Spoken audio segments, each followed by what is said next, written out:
ಈಗ ನೋಡ್ರಿ, ನಾನು ಶ್ರೇಯಾಗ ಇಂಗ್ಲೀಷ್ ಪಾಠ ಮಾಡಿದ್ದೆ. ಆಕಿಗೆ ನಾನು ಸ್ವಲ್ಪ ಓದ್ಕೊಂಬರಕ್ಕೆ ಹೇಳಿದ್ದೆ. ಆಕಿ ಇಂಗ್ಲೀಷ್ ಹೆಂಗೆ ಓದ್ತಾಳು ನೋಡುಂಬರಿ. ಹಾಯ್, ಓದ್ತಿ? ಹಾಂ, ಓಕೆ, ಸ್ಟಾರ್ಟ್ ಮಾಡ್ತಿ. ಓದ್ ಪಾಠದ ಹೆಸರು. Unit 1. ಹಾಂ, Healthy life. Healthy life. Many years ago, everyone was strong and healthy. They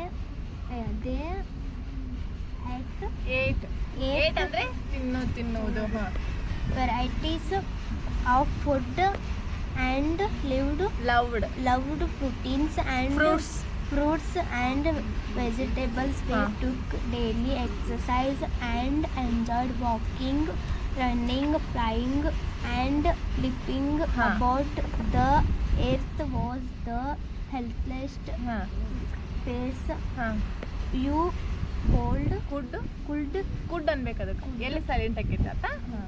could imagine, and it was clear that both above adults and children were full of joy and were in good mood.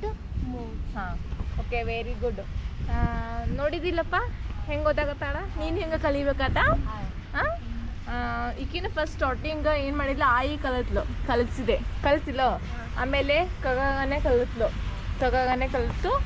ಆಮೇಲೆ next ಇದ್ರಾಗಿನ words ಹಾಕೊಟ್ಟಿದ್ದೆ ನನಗೀಗೆ. ಹಾಂ, ಅವನ್ನ practice ಮಾಡಬೇಕು. ಆಮೇಲೆ ಇನ್ನೊಂದು ಹೆಂಗೆ ಗೊತ್ತಾ, ಮತ್ತು ಇನ್ನೂ ಹೆಚ್ಚು ಪ್ರಾಕ್ಟೀಸ್ ಮಾಡಬೇಕು, ಇನ್ನೂ ಪಟ ಓದಬೇಕು. ಆತ ನಿಂಗೆ ಹೆಂಗೆ ಓದ್ತೇನಲ್ಲ ಹಂಗೆ ನೀನು ರೂಢಿ ಮಾಡ್ಕೋಬೇಕು. ನಿಂಗೆ ಈಸಿ ಆಕೈತಿ. ಈಗ ನಾವು ಒಂದು ವರ್ಡ್ ಅರ್ಥ ಕೇಳಿದ್ರೆ ನಿನಗೆ ಹೇಳಕ್ಕೆ ಬರಬೇಕು. ಓಕೆ, ಅದ್ರಾಗೆಲ್ಲ ಹಾಕೇನು ನಾನು ವರ್ಡ್ ಅರ್ಥ ಕೇಳಿದ್ರೆ ಹಿಂಗೆ ಹೇಳಬೇಕು. ನಿಂಗೀಗ ಇಷ್ಟು ಸಾಕೀಗ. ನಿಂಗೆ ಮತ್ತೆ ನಾನು ನೆಕ್ಸ್ಟು ಕಂಟಿನ್ಯೂ ಮಾಡ್ತೀನಿ. ಹಾಂ, ಆಯ್ತು. ಅದನ್ನು ನಾನು ನೀವು ಓದ್ಕೊಂಬ.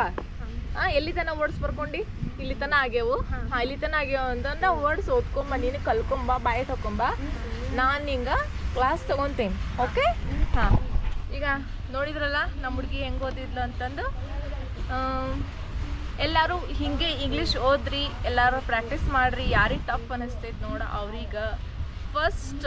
ಆಮೇಲೆ ಏನಪ್ಪ ಅಂದ್ರೆ ಕೂಡ್ಸೋದು ಓದ್ಬೇಕಂತ ಇಂಗ್ಲೀಷ್ ಅಂತಂದ್ರೆ ಏನಪ್ಪ ಅಂತಂದ್ರೆ ಕನ್ನಡ ಇಂಗ್ಲೀಷಲ್ಲಿ ಆ ಈ ಮತ್ತು ಕ ಗಗನ್ಯ ಆಮೇಲೆ ಕಾಕಿಗೆ ಅವನ್ನೆಲ್ಲ ಇಂಗ್ಲೀಷ್ನಲ್ಲಿ ಕಲ್ಕೊಳ್ರಿ, ಬರೆಯೋದು ರೂಢಿ ಮಾಡ್ಕೊಳ್ರಿ.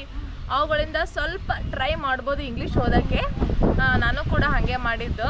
ನನಗೂ ಕೂಡ ಏನೂ ಬರ್ತಿರಲಿಲ್ಲ. ನಾನು ಇಂಗ್ಲೀಷ್ ಕೂಡ ಹಿಂಗೆ ಪ್ರಾಕ್ಟೀಸ್ ಮಾಡಿದ್ದು. ಎಲ್ಲ ಕಲಿತ್ಬಿಟ್ಟು ನಾವೇ ಎಲ್ಲ ಇದು ಮಾಡ್ಕೋಬೇಕು. ಎಲ್ಲ ಪ್ರಾಕ್ಟೀಸ್ ಜಾಸ್ತಿ ಮಾಡಬೇಕು. ಎಷ್ಟು ಎಫರ್ಟ್ ಎಷ್ಟು ಭಾಳ ಕಷ್ಟಪಡ್ತೇವೋ ಅಷ್ಟು ಅಷ್ಟು ಚೆನ್ನಾಗಿ ಓದ್ತೇವೆ. ಮತ್ತು ಇಂಗ್ಲೀಷ್ ಕಲಿಯೋದೇನು ತುಂಬ ಕಷ್ಟ ಅಲ್ಲ, ಎಲ್ಲರೂ ಈಸಿಯಾಗಿ ಕಲಿಬೋದು. ಈಗ ನೋಡಿರಲ್ಲ, ಈಗ ನಾನು ಕಲ್ತೇನೆ ಅಂತಂದ ನಮ್ಮ ಹುಡುಗರಿಗೆ ಕಲ್ಸೋಕೆ ನನಗೂ ಈಸಿ ಅನ್ಸಾತೈತಿ. ಹೌದಿಲ್ಲ? ನಾನು ಕಲಿಯಲಿಲ್ಲಂದ್ರೆ ಅವ್ರಿಗೆ ಹೆಂಗೆ ಕಲಿತಾರೆ, ಅವ್ರ ಮೆಂಟಲ್ ಹೆಂಗೈತಿ, ಏನು ಮೆಂಟಾಲಿಟಿ ಅದನ್ನು ನೋಡ್ಕೋಬೇಕು ನಾವು. ಮತ್ತು ಎಲ್ಲರೂ ಚಂದಂಗೆ ಕಲೀರಿ. ಎಲ್ಲರೂ ಕಲಿಬೇಕತ್ತಾ? ಓಕೆ, ಬಾಯ್. ಮತ್ತು ಎಲ್ಲರೂ ಲೈಕ್ ಮಾಡಿ, ಶೇರ್ ಮಾಡಿ, ಸಬ್ಸ್ಕ್ರೈಬ್ ಮಾಡಿ ಆ್ಯಂಡ್ ಕಮೆಂಟ್ಸ್ ಮಾಡಿ. ಎಲ್ಲರಿಗೂ ಬಾಯ್.